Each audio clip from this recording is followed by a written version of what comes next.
অনেক সময় দেখবেন আপনি যাকে বেশি ভালোবাসবেন সে আপনার থেকে তাড়াতাড়ি দূরে সরে যায়। আমি বলছি জীবনে মিলে কিনা দেখেন, আপনি যার প্রতি বেশি আস্থা রাখবেন সে যত দ্রুত আপনার থেকে আস্থা ভেঙে ফেলবে। আপনি যার প্রতি বেশি ডিপেন্ডেন্ট হবেন সে বেশি আপনাকে ধোঁকা দিবে।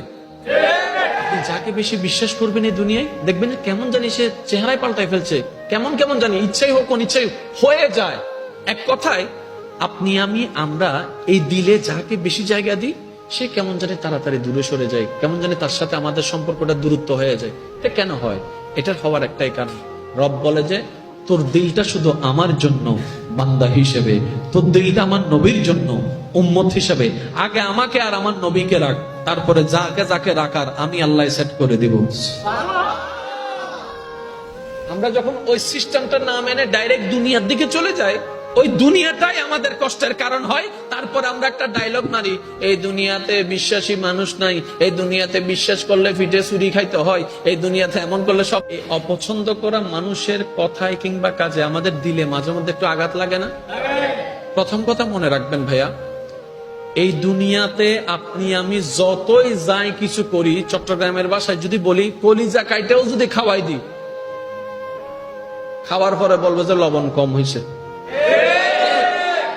কলিজা খাওয়াইছেন এটাতে বলবে না, ওই লবণ কম হয়েছে এটা ঠিকই বলবে। এই পৃথিবীর একটা নিজাম, একটা নিয়ম হচ্ছে আপনি আমি হাজার চেষ্টা করলেও পৃথিবীর সবাইকে খুশি রাখতে পারবো না, এটা অসম্ভব। বদনাম ছিল, বদনাম আছে, বদনাম থাকবে। বুঝার জন্য বলা, সৃষ্টি জগতে আমাদের নবীর মতো আর কেউ আছে? আর একটু জোরে বলেন। আমাদের নবীর মতো সুন্দর চরিত্রওয়ালা, যার চরিত্রের প্রশংসা স্বয়ং রব কোরআনে করেছেন, এমন চরিত্রওয়ালা আর কেউ আছে? অথচ এই দুনিয়া, এই সমাজ, হাজার মানুষ সাক্ষী সেই নবীর চরিত্র নিয়েও একদল প্রশ্ন তুলেছে, একদল বিরূপ মন্তব্য করেছে।